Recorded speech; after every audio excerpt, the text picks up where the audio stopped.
Okay, wait. Before we enter into this video, let me ask you a question. What's the first thing that comes to mind when you think of Paris, or even France? Well, we all know its most famous and iconic structure, that is the Eiffel Tower. But when was the Eiffel Tower built and why? Well, there are several reasons.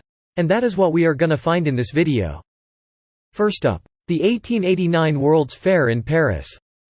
To mark this special anniversary, the people and officials of France wanted to celebrate by making France even more beautiful. Since its erection, the Eiffel Tower has become one of the most beautiful buildings of not only in France, but also in the world. It's even one of the 7 wonders of the world. Leading up to the fair, the organizers held a design competition all over France. Several designers and engineers came up with different ideas and designs on how France could be improved. Amongst the various ideas, a design by Gustave Eiffel made the best impression on a majority of the people. By the way, a little-known fact here is that Gustave Eiffel also designed the internal body of the Statue of Liberty. Eiffel has openly acknowledged that inspiration for the tower came from the Latting Observatory built in New York City in 1853.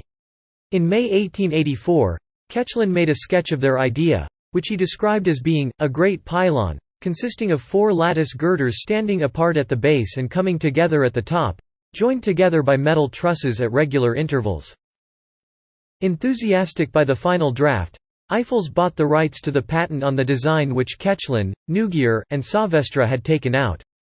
The design was then shown at the Exhibition of Decorative Arts in 1884 under the company name.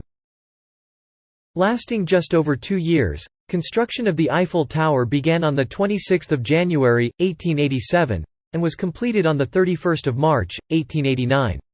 With a towering height of 324 meters, the tower is made up of 7,000 tons of steel. Eiffel was to receive all income from the commercial exploitation of the tower during the exhibition and for the next 20 years. Next, advancement in technology of the Eiffel Tower.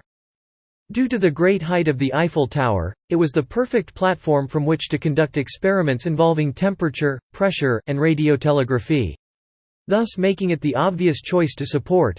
The tower served as the main symbol and as an impressive entrance to the fair.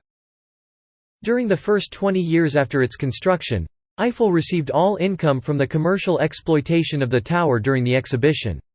After which, several times people wanted it to be demolished and used for scrap metal purposes. Thankfully, it was saved by politicians and scientists who wanted to use it as a radio transmission tower, which is why the Eiffel Tower still stands today. Next, the tallest building in the world at that time. The Eiffel Tower was built because it was the tallest building in the world at the time. This alone motivated most of the French builders to take up the design of the tower and construct it. Today, the Eiffel Tower is of great importance in France and its tourism industry, with 6.8 million visitors each year, and 250 million visitors since it was built. From the top of the tower, you can see as far as 42 miles or 67 kilometers of France. That's it in this video. If you liked this video, please like, share, and subscribe to this channel. Until next time, thank you for watching. You guys have a great day.